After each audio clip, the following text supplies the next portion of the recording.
أعوذ بالله من الشيطان الرجيم بسم الله الرحمن الرحيم وجاءت سكرة الموت بالحق ذلك ما كنت منه تحيد ونفخ في الصور ذلك يوم الوعيد وجاءت كل نفس معها سائق وشهيد لقد كنت في غفلة من هذا فكشفنا عنك غطاءك فبصرك اليوم حديد وقال قرينه هذا ما لدي عتيد صدق اللہ العظیم۔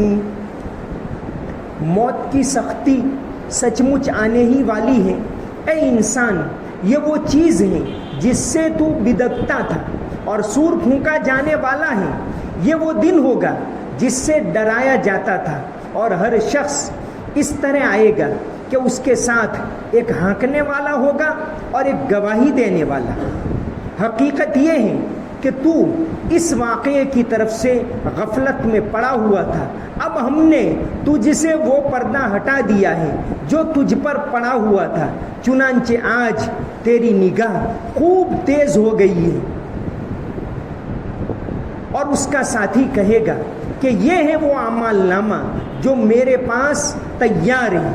حکم دیا جائے گا کہ تم دونوں ہر اس شخص کو جہنم میں ڈال دو جو کٹر کافر اور حق کا پکا دشمن تھا، جو دوسروں کو بھلائی سے روکنے کا عادی، بے حد زیادتی کرنے والا اور حق بات میں شک ڈالنے والا تھا۔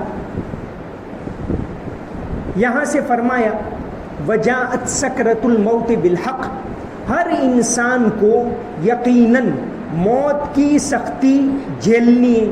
ہر ایک کے اوپر موت کی سختی آنے والی ہے۔ جس دن وہ آئے گی تو کہاں جائے گا؟ ذالک ما کنت منہ تحید، یہ وہی چیز ہے جس سے تو بدکتا تھا، جس سے تو بھاگتا تھا، جس سے تو خوف زدہ رہتا تھا، جس کا تذکرہ بھی تو پسند نہیں کرتا تھا۔ حقیقت یہ ہے کہ دنیا کی ایک بہت بڑی سچائی موت ہے۔ کوئی اللہ کو جھٹلائے، اللہ کو نہ مانے، ایسے بھی انسان ہیں، آخرت کو نہ مانے، ایسے بھی انسان ہیں، لیکن کوئی انسان ایسا نہیں ہے جو یہ نہ کہے کہ موت آنے والی نہیں ہے۔ ہر ایک اس کو تو مانتا ہے کہ موت یقیناً آنے والی ہے۔ یہ ایسی سچائی ہے جس کو کوئی جھٹلا نہیں سکتا۔ تو فرمایا وجاءت سکرۃ الموت بالحق، اس صورت کے اندر اب وہ ذکر آتا ہے جو شروع صورت سے جس کی تمہید باندھی گئی۔ فرمایا وجاءت سکرۃ الموت بالحق، موت کی سختی سچ مچ آنے ہی والی ہے۔ ہر انسان کو اس سے گزرنا ہے۔ اس کے باوجود انسان غفلت میں پڑا ہوا ہے۔ انسان اپنی زندگی میں بہت سو کو کندھے پر لے جاتا ہے، بہت سو کو مرتے ہوئے دیکھتا ہے، اس کے باوجود وہ موت کا ذکر کرنا پسند نہیں کرتا۔ ہاں، جب کسی کو لے جاتا ہے تو تھوڑی دیر وہ خوف دل کے اندر چھاتا ہے، جب دفن کر کے آ گیا پھر وہی اپنی بات کے اندر پڑا رہتا ہے، اور آدمی یہ سمجھتا ہے کہ موت تو دوسروں کو آنے والی ہے، مجھے تو کہاں آنے والی، گویا عملاً وہ یہ کر رہا ہے، لیکن ہر انسان کو جانا ہے، ہر انسان کو مرنا ہے۔ موت کی سختی یہ ہر انسان کو جھیلنی۔ حدیث شریف کے اندر آتا ہے جب حضرت ابو بکر صدیق رضی اللہ عنہ کی موت قریب آئی، موت کے آثار دکھنے لگے، معارف القرآن کے اندر اس کا ذکر کیا ہے۔ جب موت کے آثار قریب آئے تو انہوں نے اپنی بیٹی حضرت عائشہ کو بلوایا۔ حضرت عائشہ نے جب دیکھا کہ ابا بہت پریشانی کے اندر ہیں تو ایک ایسا شعر پڑھا۔ حضرت عائشہ بہت بڑی جانکار تھی، ایک ایسا شعر پڑھا جس کے اندر موت کی سختی کا ذکر تھا۔ حضرت ابو بکر صدیق نے فرمایا کہ ارے اس کے بجائے تو یہ پڑھتی وجاءت سکرۃ الموت بالحق ذالک ما کنت منہ تحید، پھر اس کے بعد حضرت ابو بکر صدیق رضی اللہ عنہ نے فرمایا کہ میں نے اپنی آنکھوں سے دیکھا کہ اللہ کے نبی صلی اللہ علیہ وسلم کو جب موت کے آثار ظاہر ہوئے، موت قریب آئی، آپ صلی اللہ علیہ وسلم پریشان تھے. آپ صلی اللہ علیہ وسلم ہاتھ میں پانی لیتے تھے، چہرے کے اوپر ملتے تھے، اور آپ صلی اللہ علیہ وسلم کہتے تھے لا الہ الا اللہ ان للموت سکرات، کہ موت کی سختی یقیناً جھیلنی پڑتی. تو ہر انسان کو مرنا ہے، اس کے باوجود وہ اس سے غافل پڑا ہوا ہے. موت سے کس کو رستگاری ہے، موت سے کس کو رستگاری ہے، آج وہ کل ہماری باری ہے. بالکل اٹل حقیقت ہے کہ ہر انسان کو جانا ہے. وجاءت سکرۃ الموت بالحق ذالک ما کنت منہ تحید، کہ یہ وہی چیز ہے جس سے تو کتراتا ہے. اے انسان، جس سے تو کتراتا ہے، جس کا ذکر بھی تو پسند نہیں کرتا، لیکن اس کو جھیلنا ہے، اس سے پاس ہونا ہے، اور موت آنے والی ہے. اس سلسلے کے اندر مولانا تقی عثمانی صاحب نے ایک کتاب لکھی، دنیا کے اس پار. کتاب کا نام ہے دنیا کے اس پار. اصل میں امریکہ کے ایک بہت بڑے جانکار ہیں ریمن موڈی. انہوں نے بعض ایسے لوگوں کے بارے میں جانا کہ بھئی ان کا ڈاکٹر نے اعلان کر دیا کہ بھئی یہ مر گئے، اس کے بعد کبھی ایسا ہوا کہ وہ دوبارہ زندہ ہو گئے. ایسے بہت سارے لوگوں کا واقعہ آتا ہے کہ ڈاکٹر نے کہہ دیا کہ بھئی مر چکا، پھر وہ مصنوعی مشین وغیرہ سے سانس دے کر کبھی دوبارہ زندہ ہو گیا. ایسے لوگوں کے بارے میں ریمن موڈی نے ان کا مطالعہ کیا، ایسے لوگوں سے ملے. چونکہ یہ موت کی جب سختی آتی ہے، موت بالکل قریب آتی، اب انسان اس دنیا سے دوسری دنیا میں جانے والا ہے، اس وقت اس کو دوسری دنیا کا منظر نظر آنے لگتا ہے، فرشتے نظر آنے لگتے، بہت سی چیزیں جو ہم کو اس نگاہ سے نہیں دکھتی اب وہ اس کو دکھنے لگتی. تو ریمن موڈی نے ایک کتاب لکھی تھی لائف آفٹر لائف، کہ کوئی آدمی ایک دم سمجھو کہ تقریباً مر گیا، پھر دوبارہ وہ واپس آ گیا تو اس کو کیا تجربات پیش آئے، اس نے کیا دیکھا، اس کے بارے میں انہوں نے تحقیق کی، ایسے لوگوں سے ملے اور یہ کتاب لکھی لائف آفٹر لائف، کہ زندگی کے بعد دوبارہ زندگی ملی. ان لوگوں کو کیا باتیں پیش آئی. تو ریمن موڈی نے پہلے یہ کتاب لکھی تھی، پھر اسی پر انہوں نے اور تحقیق کی تو ایک اور کتاب لکھی دا لائٹ بیونڈ، اور پھر اور تحقیق کی. کل 150 ایسے لوگوں سے وہ ملے دنیا میں، الگ الگ مذہب کے، الگ الگ ملک کے رہنے والے. اور پھر تیسری کتاب لکھی reflection on life after life.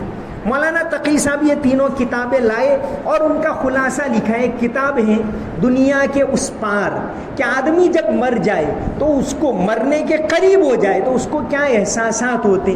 تو مولانا نے اس کتاب کے اندر لکھا ہے کہ ان لوگوں کو پوچھا گیا کہ تم نے کیا دیکھا، تو الگ الگ لوگوں نے جو الگ الگ باتیں بہت تفصیل سے لکھی، پھر اس کا خلاصہ بھی لکھا ہے مولانا نے.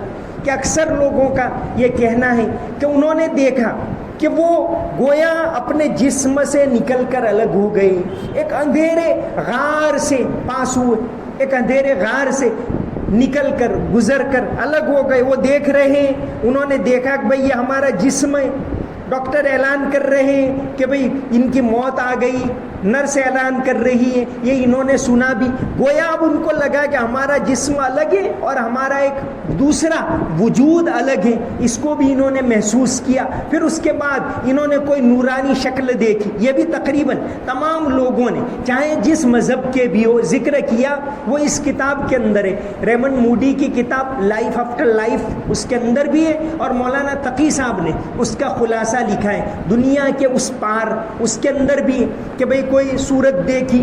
پھر انہوں نے اپنی زندگی کو یاد دلایا کہ بھئی دیکھ تو نے یہ کیا تھا، یہ کیا تھا، پوری زندگی کا نقشہ سامنے آ گیا. وہ جو ابھی مرے نہیں، صرف مرنے کے قریب ہو گئے یا اعلان ہو چکا کہ مر گئے اور دوبارہ آ گئے کہ بھئی پوری زندگی کا نقشہ یاد آ گیا، یاد دلایا اس نورانی صورت نے. اسی طرح یہ بھی لکھا کہ بھئی ہمارے جو رشتہ دار پہلے مر چکے ان سے ملاقات ہوئی، پھر ایک حد پر جا کر ان کو روک دیا گیا کہ ابھی تمہارا وقت نہیں آیا، واپس جاؤ. تو یہ سارے تجربات انہوں نے اس کتاب کے اندر لکھے ہیں، دنیا کے اس پار. اس میں مولانا تقی صاحب نے، مولانا کی چھوٹی ہی کتاب ہے، اس میں یہ سارا خلاصہ انہوں نے لکھا ہے. تو بہرحال ہر انسان کو ایک دن مرنا ہے. نبی کریم صلی اللہ علیہ وسلم کا ارشاد ہے، حضرت ابو ہریرہ رضی اللہ عنہ سے مروی ہے، اکثروا ذکر ہاذم اللذات الموت، کہ لذتوں کو توڑ دینے والی چیز یعنی موت کو بہت زیادہ یاد کیا کرو. انسان موت کو یاد کرے گا تو وہ گناہوں سے بچے گا، موت کو یاد کرے گا تو وہ حرام سے بچے گا، موت کو یاد کرے گا تو بندوں کے حقوق ادا کرے گا. یہ حقیقت میں انسان کا خوف ہے. اسی طرح ایک حدیث کے اندر ہے، نبی کریم صلی اللہ علیہ وسلم نے فرمایا، حضرت ابن عمر رضی اللہ عنہ سے حدیث ہے، آپ نے فرمایا ان هذه القلوب تصدع كما يصدع الحديد اذا اصابه الماء، کہ دیکھو ان دلوں کو بھی زنگ لگ جاتا ہے، کاٹ لگ جاتا ہے، جس طرح سے لوہے کو پانی لگے تو زنگ لگ جاتا ہے. آپ صلی اللہ علیہ وسلم نے فرمایا ان هذه القلوب تصدع كما يصدع الحديد اذا اصابه الماء، کہ جب لوہے کو پانی لگے تو زنگ لگ جاتا ہے، دلوں کو بھی زنگ لگ جاتا ہے. عرض کیا گیا فما جلاؤها یا رسول اللہ، کہ اللہ کے رسول صلی اللہ علیہ وسلم اس کی صفائی کا طریقہ کیا ہے؟ اگر لوہے کو زنگ لگ جائے تو ہم اس کو دور کرتے گھس کر یا کسی اور طریقے سے. دل کو زنگ لگ جائے جیسے قرآن میں بھی ہے کلا بل رانا علی قلوبہم، کہ دلوں کو زنگ لگ جاتا ہے. تو پوچھا کہ فما جلاؤہا یا رسول اللہ، اے اللہ کے رسول اس سے دل کو کیسے صاف کیا جائے؟ آپ نے فرمایا کثرت ذکر الموت و تلاوت القرآن، کہ دو چیزوں سے دل دوبارہ روشن ہو جاتا ہے، زنگ دور ہو جاتا ہے. ایک تو موت کو بہت زیادہ یاد کرنا، دوسرا قرآن کی تلاوت. یہ دو علاج آپ صلی اللہ علیہ وسلم نے بتلائے. تو یہاں بتلایا وجاءت سکرت الموت بالحق، یقیناً ہر انسان کو موت کی سختی جھیلنی ہے. ذالک ما کنت منہ تحید، اس کو کہا جائے گا کہ یہ وہی چیز ہے جس سے تو بچ بچ کے نکلتا تھا، دوسروں کو مرتے ہوئے دیکھتا تھا، پھر بھی تجھے تیری موت یاد نہیں آتی. تو ہر انسان کی موت، ہر انسان کا جانا، جیسے حدیث شریف کے اندر فرمایا من ماتا فقد قامت قیامتہ، جو آدمی مر گیا اس کی قیامت آ گئی. اب وہ برزخ میں، اب وہ دنیا کی قیامت تو بعد میں آئے گی لیکن اس کی قیامت آ گئی. من ماتا فقد قامت قیامتہ. پھر دوسری آیت کے اندر فرمایا ونفخ فی الصور ذالک یوم الوعید، اور سور کے اندر پھونکا جائے گا، یہ وہ دن ہوگا جس سے ڈرایا جاتا تھا. ایک تو انسان کی موت آئے گی، انسان کی قیامت آئے گی، وہ پہلی آیت کے اندر آیا. دوسری آیت کے اندر آیا وَنُفِخَ فِي الصُّورِ، اور سور میں پھونکا جائے گا ذَلِكَ يَوْمُ الْوَعِيدِ، یہ وہ دن ہے جس سے ڈرایا جاتا تھا. پہلی مرتبہ جب سور پھونکا جائے گا تو ساری کائنات فنا ہو جائے گی، درہم برہم ہو جائے گی، ختم ہو جائے گی. اور جب دوسری مرتبہ سور پھونکا جائے گا تو سارے لوگ دوبارہ زندہ ہو کر اللہ تعالیٰ سب کو زندہ کریں گے، سب قبروں سے نکل کر آئیں گے، جیسا کہ سورہ یاسین کے اندر ہے وَنُفِخَ فِي الصُّورِ فَإِذَا هُم مِّنَ الْأَجْدَاثِ إِلَىٰ رَبِّهِمْ يَنْسِلُونَ، کہ جب سور پھونکا جائے گا، اس سے مراد دوسرا سور ہے، تو لوگ قبروں سے نکل کر اللہ تعالیٰ کی طرف چلنے لگیں گے، یعنی محشر کی طرف چلنے لگیں گے. سورہ یاسین کے اندر اس کا تذکرہ ہے. تو یہاں فرمایا وَنُفِخَ فِي الصُّورِ، سور کے اندر پھونکا جائے گا. اس سلسلے میں ایک مصنف ابو یحییٰ، ان کی کتاب ہے جب زندگی شروع ہوگی، کتاب کا نام ہے جب زندگی شروع ہوگی. اصل تو ایک کہانی کی شکل میں ایک ضخیم کتاب انہوں نے لکھی ہے، بہت مؤثر، بہت زیادہ دل پر اثر کرنے والی کتاب. انہوں نے کتاب میں ایک کہانی کی شکل میں لکھا ہے کہ بھئی یہ دنیا ہے، کیسے موت آئے گی، کیسے دوبارہ اٹھایا جائے گا، کیسے پہلی مرتبہ قیامت برپا ہوگی، پھر اٹھایا جائے گا، پھر کیسے اللہ تعالیٰ حساب لیں گے، کیسے جہنم کا منظر کیسا ہوگا، جنت کا منظر کیسا ہوگا، جنتیوں کے حالات کیا ہوں گے، اہل جہنم کے حالات کیا ہوں گے، لوگ نفسی نفسی میں کیسے ہوں گے. ان ساری چیزوں کا نقشہ ایک کہانی کی شکل میں کھینچا ہے ابو یحییٰ نے، اور اس کتاب کا نام ہے جب زندگی شروع ہوگی. یہ کتاب بہت اچھی پڑھنے کے قابل کتاب ہے. تو فرمایا وَنُفِخَ فِي الصُّورِ، سور پھونکا جائے گا، ذَلِكَ يَوْمُ الْوَعِيدِ، یہی وہ دن ہے جس سے ڈرایا جاتا تھا. یہاں مسلسل آیتوں کے اندر آخرت کا تذکرہ ہے، موت کا، قیامت کا، دوبارہ اٹھایا جانے کا. تو پہلی آیت کے اندر تو یہ فرمایا کہ ہر انسان کو موت آئے گی.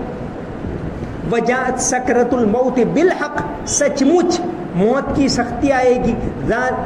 وجاءت سکرۃ الموت بالحق ذالک ما کنت منہ تحید، یہ وہ چیزیں جس سے انسان بچ بچ کر رہتا ہے. ونفخ فی الصور، پھر سور کے اندر پھونکا جائے گا.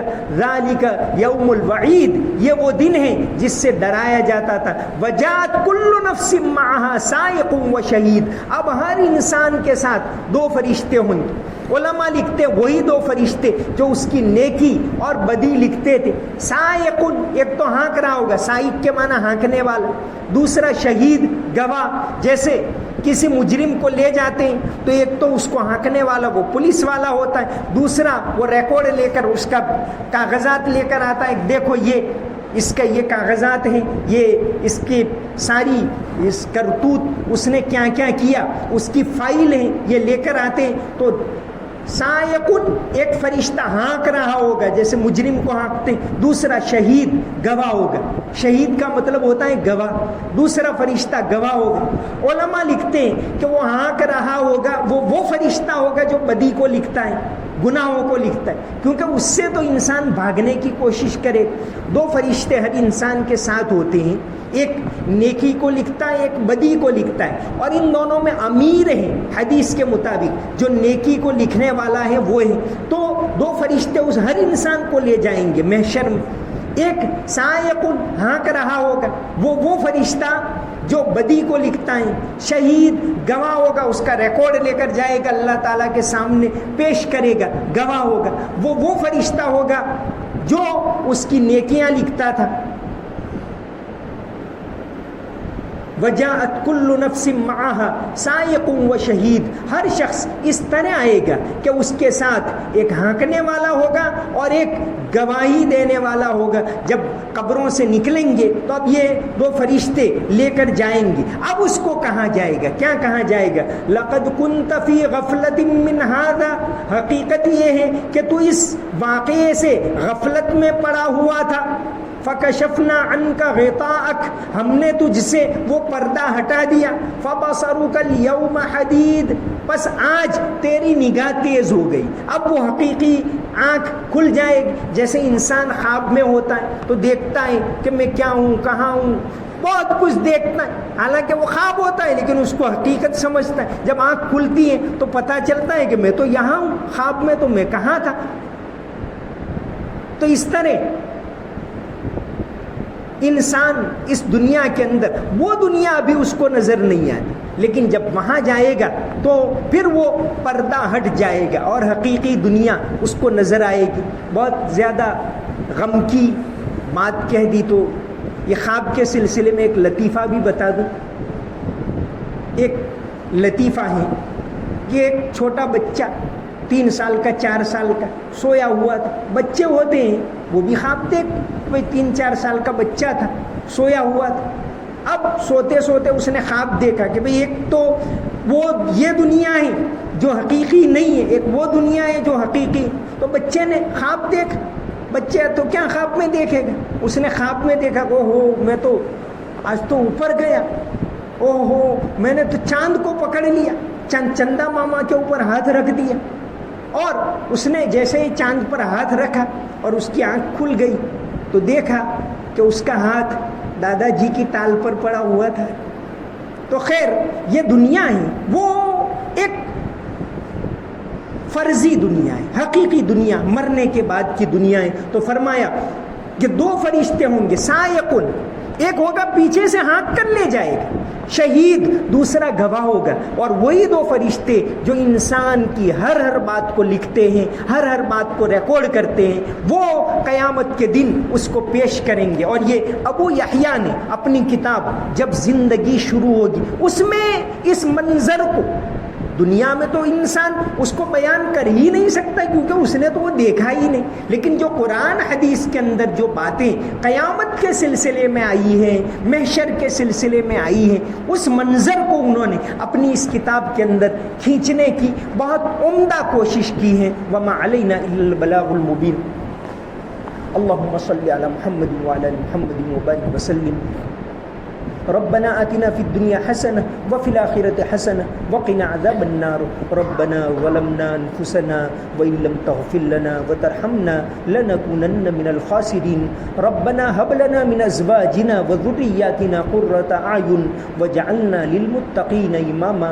یا اللہ رمضان کے بابرکت دن اپنی انتہا کو پہنچ گئے. یا اللہ آخری دنوں کے اندر تو بے انتہا بڑی تعداد میں لوگوں کو معاف کرتا ہے. یا اللہ آخری دنوں کے اندر تیری رحمتیں اترتی ہیں، تیری رحمتیں برستی ہیں. تیرے حبیب صلی اللہ علیہ وسلم نے فرمایا کہ بنو بکر کی بکریوں کے مالوں کے برابر تو لوگوں کو معاف کرتا ہے. پورے رمضان میں جتنے لوگوں کو معاف کیا اتنے آخری دن کے اندر معاف کرتا ہے. یا اللہ ہمیں معاف کر دے، ہمارے گناہوں کو معاف فرما. یا اللہ ہم نے تیرے لیے روزے رکھے، تیرے لیے تراویح پڑھی، تیرے لیے تلاوت کی. یا اللہ تو قبول فرما. یا اللہ تو ہی قبول کرنے والا ہے. یا اللہ قبول فرما اور زیادہ کرنے کی توفیق عطا فرما، تیری عبادت کرنے کی توفیق عطا فرما، اخلاص نصیب فرما. یا اللہ اخلاص کے ساتھ تیری عبادت کرنے کی توفیق عطا فرما.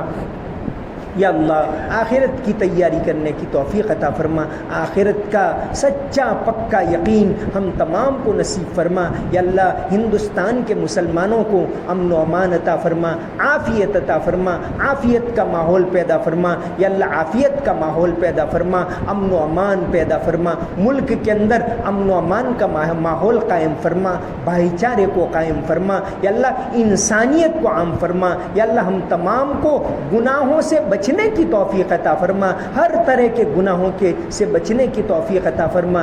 جھوٹ سے، غیبت سے، بے حیائی سے، تمام گناہوں سے بچنے کی توفیق عطا فرما. ہمارے دل کو حقیقت میں آئینہ بنا، صاف شفاف بنا. یا اللہ مرنے کے بعد کی زندگی کی تیاری کرنے کی توفیق عطا فرما. یا اللہ سکرات میں ہمارے لیے آسانیاں فرما. یا اللہ مرنے کے بعد کی زندگی آسان فرما. قبر کے عذاب سے حفاظت فرما، جہنم کے عذاب سے حفاظت فرما.